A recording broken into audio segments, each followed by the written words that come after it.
الحمدللہ رب العالمین، الصلاۃ والسلام علی رسول اللہ صلی اللہ علیہ وسلم۔ رب اشرح لی صدری ویسر لی امری واحلل عقدۃ من لسانی یفقہوا قولی۔ سبحانک لا علم لنا الا ما علمتنا انک انت العلیم الحکیم۔ رب زدنا علما۔ ان الخیر الحدیث کتاب اللہ وخیر الہدی ہدی محمد صلی اللہ علیہ وسلم۔ آج ہم پڑھیں گے حضرت ابراہیم علیہ السلام کے بارے میں۔ پہلے بھی کافی قرآن میں آ چکا ان کے بارے میں تفصیلاً، آگے بھی آئے گا اور آج بھی ہم پڑھیں گے۔ اور آج ہم پڑھیں گے کہ کس طریقے سے اللہ تعالیٰ نے ان کو آزمائش میں ڈالا۔ بہت تفصیلاً نہیں پڑھیں گے، ٹھیک ہے، اور پھر ان کے ساتھ کیا واقعہ پیش آیا، ٹھیک ہے۔ سورہ عنکبوت ہماری چل رہی ہے، 23 آیت تک ہم نے پڑھ لیا تھا۔ ہم نے پچھلی کلاس میں پڑھا تھا اللہ کی تخلیق کے بارے میں، ٹھیک ہے۔ اللہ ہر چیز پر قادر ہے، کس طریقے سے اس نے تخلیق کری، اور جس پر چاہے گا اللہ رحم کرے گا، جس کو چاہے گا اللہ قیامت والے دن سزا دے گا۔ اس کی تفصیل پڑھ لی تھی۔ اور اللہ کو زمین میں کوئی عاجز کرنے والا نہیں ہے، اور نہ آسمان میں، اور اللہ کے سوا کسی کا بھی کوئی دوست اور مددگار نہیں ہے۔ بہت تفصیلاً ہم یہ پڑھ چکے ہیں۔ اور پھر اللہ نے فرمایا کہ جنہوں نے کفر کیا اللہ کی آیات کا، اس کی ملاقات کا، یہ لوگ نا امید ہیں میری رحمت سے، اور یہ لوگ انہی کے لیے ہے عذاب نہایت دردناک۔ کون لوگ ہیں یہ، کیا معاملہ ہوگا ان کا، سب ہم پڑھ چکے ہیں۔ آگے چلتے ہیں۔ اعوذ باللہ السمیع العلیم من الشیطان الرجیم من ہمزہ ونفخہ ونفثہ۔ فما كان جواب قومه إلا أن قالوا اقتلوه أو حرقوه فأنجاه الله من النار إن في ذلك لآيات لقوم يؤمنون۔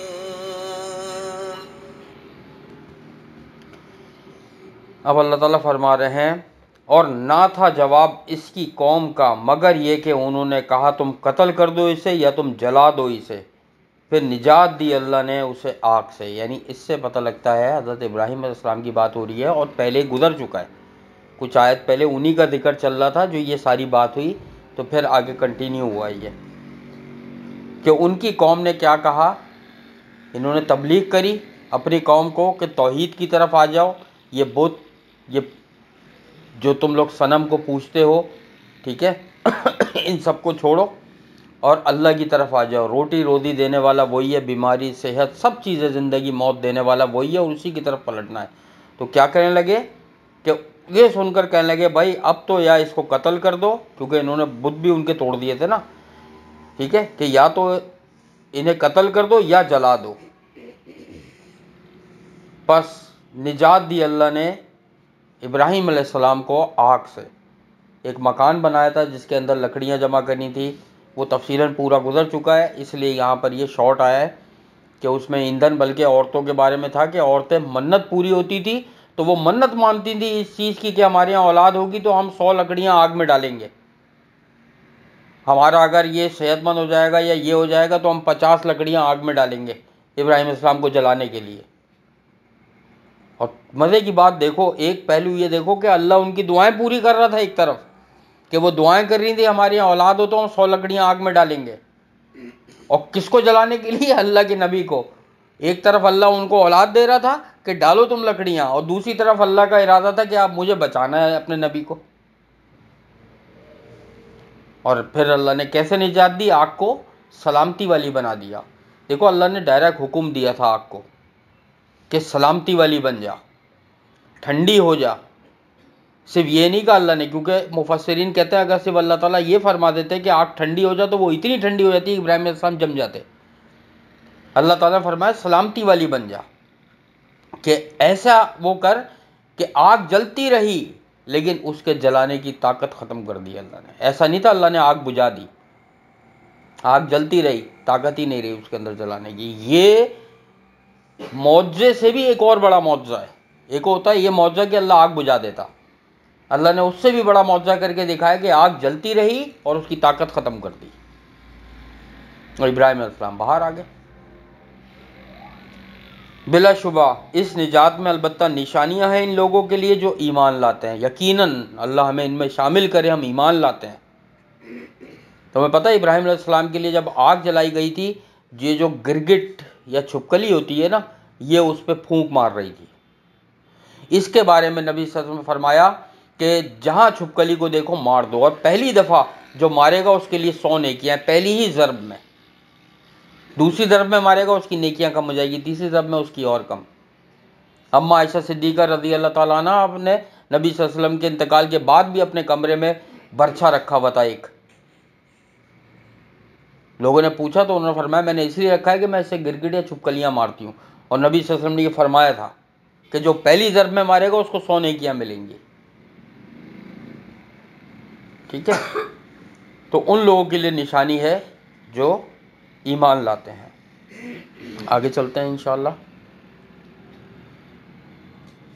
وقال إنما اتخذتم من دون الله أوثانا مودة بينكم في الحياة الدنيا ثم يوم القيامة يكفر بعضكم ببعض ويلعن بعضكم بعضا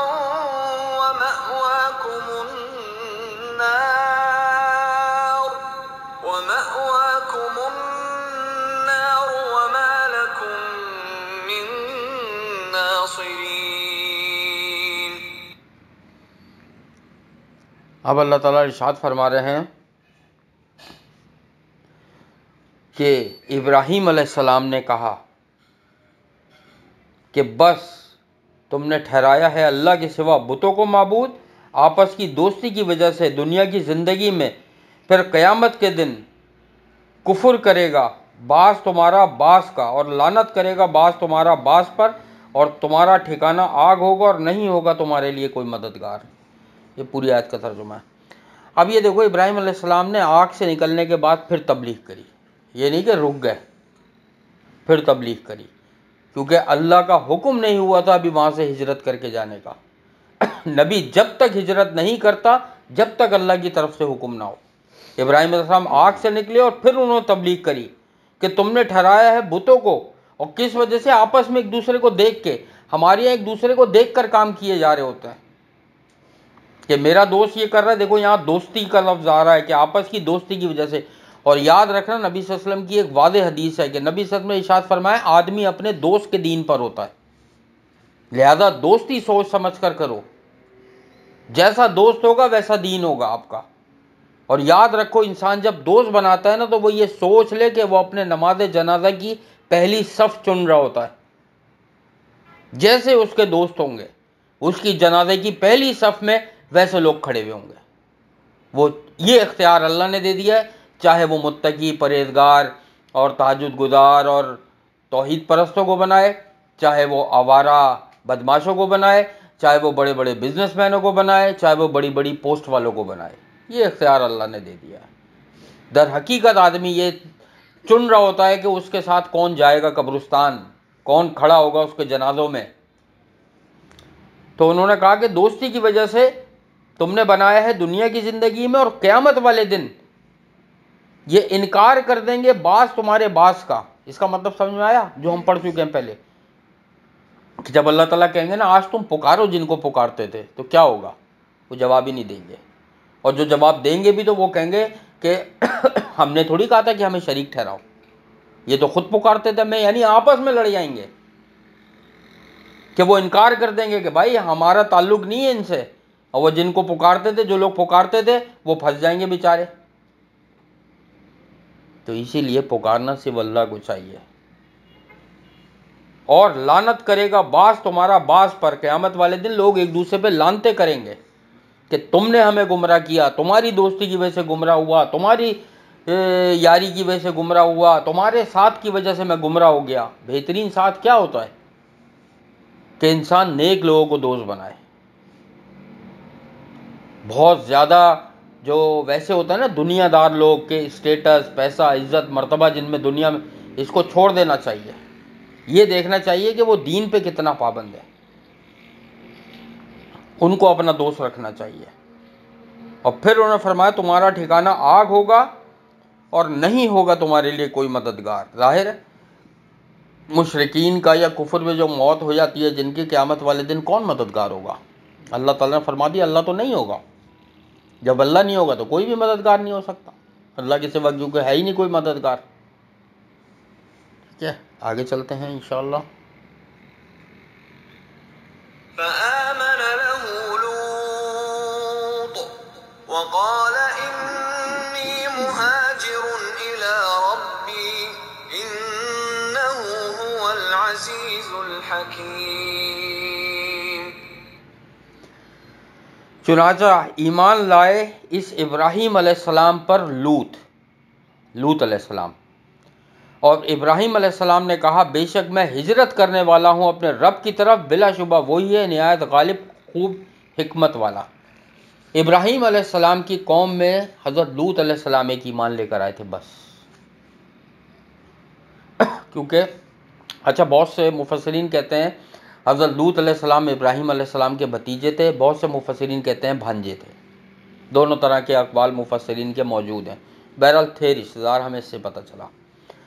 دوسری چیز یہ کہ مفسرین یہ کہتے ہیں ہمیں کیسے پتہ چلا کہ لوط علیہ السلام ایمان لائے تھے، کیونکہ ایک تو قرآن میں آ گیا، دوسرا جب انہوں نے ہجرت کری ہے، جو یہاں ذکر آ رہا ہے نا کہ میں کرنے والا ہوں ہجرت، جب انہوں نے ہجرت کری تھی تو ابراہیم علیہ السلام کے ساتھ ان کی بیوی صرف سارہ تھیں اور لوط تھے، بس 3 بندوں نے ہجرت کری تھی، اور نہیں پتا تھا کہاں جانا ہے، بس اللہ نے کہا ہجرت کر جاؤ، نکل گئے وہاں سے۔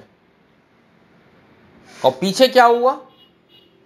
پیچھے پھر مفسرین کہتے ہیں کہ اللہ تعالیٰ نے ایک فرشتے کو بھیجا تھا انسان بنا کر، اس نے نمرود کو تبلیغ کری، نمرود نے اس کی نہیں مانی، پھر اللہ تعالیٰ نے ان پر مچھر کا عذاب بھیج دیا اس قوم پر، اور مچھروں نے ایسا ان کا خون پیا کہ خون پی کے جسم ختم ہو گیا، اس کے بعد سارا کھال گوشت تک کھا گئے تھے، سب کچھ ختم کر دیا تھا۔ اور اسی میں سے ایک مچھر جو اسرائیلی روایت میں آتا ہے کہ نمرود کے دماغ میں گھس گیا تھا، وہ اسرائیلی روایت ہے پوری کہ کس طریقے سے پھر جوتے پڑتے تھے اس کو، بہرحال اس سے ہمارا اتنا وہ نہیں ہے، لیکن اللہ تعالیٰ نے پھر نمرود اور اس کی قوم کو ایسے تباہ کر دیا تھا۔ تو حضرت ابراہیم علیہ السلام نے کہا میں ہجرت کرنے والا ہوں اپنے رب کی طرف، بلا شبہ وہی نہایت غالب اور خوب حکمت والا ہے۔ اللہ پورا غالب ہے اور حکمت والا ہے، جہاں لے کر جا رہا ہے اللہ پورا مدد کرنے پر قاصر ہے، اور پھر اللہ کی حکمت ہوتی ہے کہ کس کو کہاں کیسے لے کر جانا ہے۔ تم اگر انبیاؤں کی ہجرتیں پڑھو تو اس کے پیچھے تمہیں اللہ کی وہ حکمتیں نظر آئیں گی کہ تم لوگ سوچو گی واقعی کہ ایسی ایسی حکمت اللہ کی تھی کہ کس نبی کو کہاں ہجرت کر کے بھیجا، کس نبی کو کہاں ہجرت کر کے بھیجا اللہ نے۔ آگے چلتے ہیں انشاءاللہ۔ وَوَهَبْنَا لَهُ إِسْحَاقَ وَيَعْقُوبَ وَجَعَلْنَا فِي ذُرِّيَّتِهِ النُّبُوَّةَ وَالْكِتَابَ وَآتَيْنَاهُ أَجْرَهُ فِي الدُّنْيَا وَإِنَّهُ فِي الْآخِرَةِ لَمِنَ الصَّالِحِينَ۔ اب اللہ فرما رہے ہیں اور ابراہیم علیہ السلام کو ہم نے عطا کیے اسحاق اور یعقوب علیہ السلام، اور ہم نے رکھ دی اس کی اولاد میں نبوت اور کتاب، اور ہم نے دیا اس کو اس کا اجر دنیا میں، اور بلا شبہ وہ آخرت میں بھی نیک لوگوں میں سے ہوگا۔ کیا سبحان اللہ، اللہ کی شان ہے کہ اللہ تعالیٰ نے ابراہیم علیہ السلام کو اسحاق اور یعقوب علیہ السلام عطا کی ہے۔ اچھا یہاں پہ اسماعیل علیہ السلام کا ذکر کیوں نہیں ہے؟ ان کی اولادوں میں آگے وہ بھی تو آئے تھے۔ بہرحال یہاں ذکر ہے اسحاق اور یعقوب علیہ السلام کا، ٹھیک ہے، پھر آگے اسماعیل علیہ السلام آئے تھے، وہ اللہ نے جب ان کی نبوت رکھ دی تھی تو پھر انبیاء ان کی اولادوں میں آئی تھے سارے۔ اور کتاب ظاہر ہے حضرت عیسیٰ علیہ السلام آئے، پھر نبی صلی اللہ علیہ وسلم آخر میں آئے، ان کو بھی کتاب ملی، ابراہیم علیہ السلام کو خود صحیفہ ملا، ٹھیک ہے، موسیٰ علیہ السلام آئے، تو بہرحال ان کی اس میں تھی ہی نبوت، اللہ تعالیٰ نے رکھ دی تھی، ان کی فرما برداری کی وجہ سے ان کی اولاد میں رکھ دی تھی اللہ نے نبوت، اور ہم نے دیا اس کا اجر یہ جو دین کی تبلیغ کا کام تھا، اللہ کی فرما برداری کا، دنیا میں بھی اور آخرت میں بھی وہ نیک لوگوں میں سے ہوں گے۔ میں تمہیں بتایا تھا ابراہیم علیہ السلام کی ملاقات نبی صلی اللہ علیہ وسلم کی ہوئی تھی ان سے، معراج پر جب گئے تھے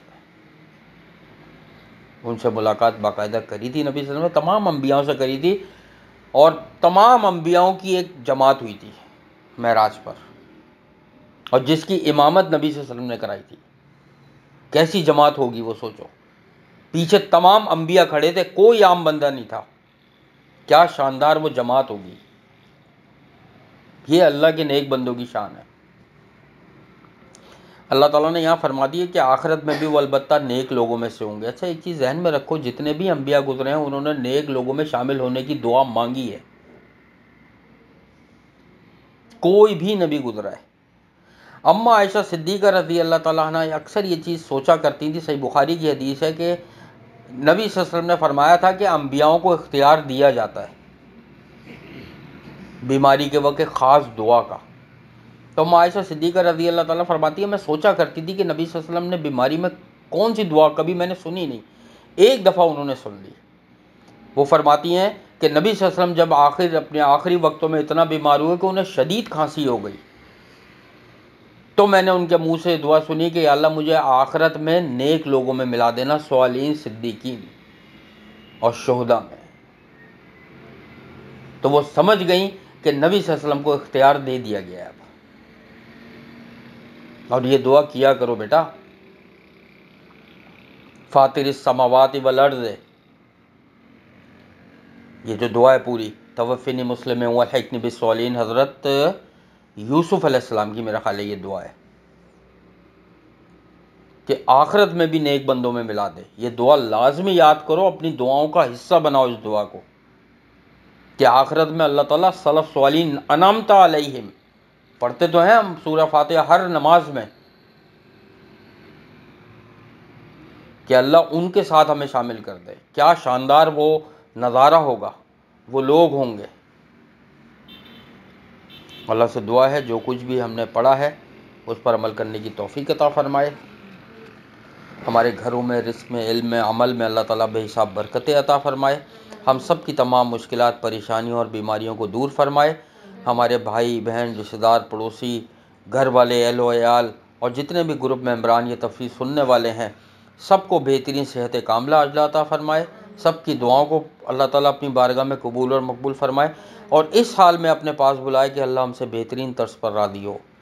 اللہ تعالیٰ ہمیں اس حال میں بلائے کہ ہم قرآن پاک سیکھ رہے ہوں اور سکھا رہے ہوں۔ اللہ تعالیٰ ہمیں اس حال میں اپنے پاس بلائے کہ ہمارے نامہ اعمال میں کسی قسم کا کوئی ادھار، قرض، شرک، بدعت یا گناہ نہ ہو۔ آخرت میں ہمارا حساب کتاب انبیاء، شہداء، صدیقین اور سلف صالحین کے ساتھ فرما دیجیے گا۔ ہمیں نبی صلی اللہ علیہ وسلم کا ساتھ، ان کی شفاعت اور ان کے ہاتھوں سے آب کوثر نصیب فرما دیجیے گا، اور ہم سب کو ان 70,000 لوگوں میں شامل فرما دیجیے گا جو بغیر حساب کتاب کے اللہ کی رحمت سے جنت الفردوس میں جائیں گے۔ اللہم انا نسألوک الہدی والتقی والعفاف والغنی، رب انی لما انزلت الی من خیر فقیر، رب ارحمہما کما ربیانی صغیرا۔ اللہم انی اعوذ بک من زوال نعمتک وتحویل عافیتک وفجاعت نقمتک وجمیع سخطک، رب انی لما انزلت الی من خیر فقیر۔ اللہم انا نسألوک الجنۃ الفردوس وقنا عذاب النار، اللہم انا نسألوک الجنۃ الفردوس وقنا عذاب النار، اللہم انا نسألوک الجنۃ الفردوس وقنا عذاب النار۔ ربنا تقبل منا انک انت السمیع العلیم وتب علینا انک انت التواب الرحیم۔ سبحان اللہ عما یصفون وسلام علی المرسلین والحمد للہ رب العالمین۔ اللہم آمین۔ سبحانک اللہم وبحمدک، نشہد ان لا الہ الا انت، نستغفرک ونتوب الیک۔ السلام علیکم ورحمۃ اللہ وبرکاتہ۔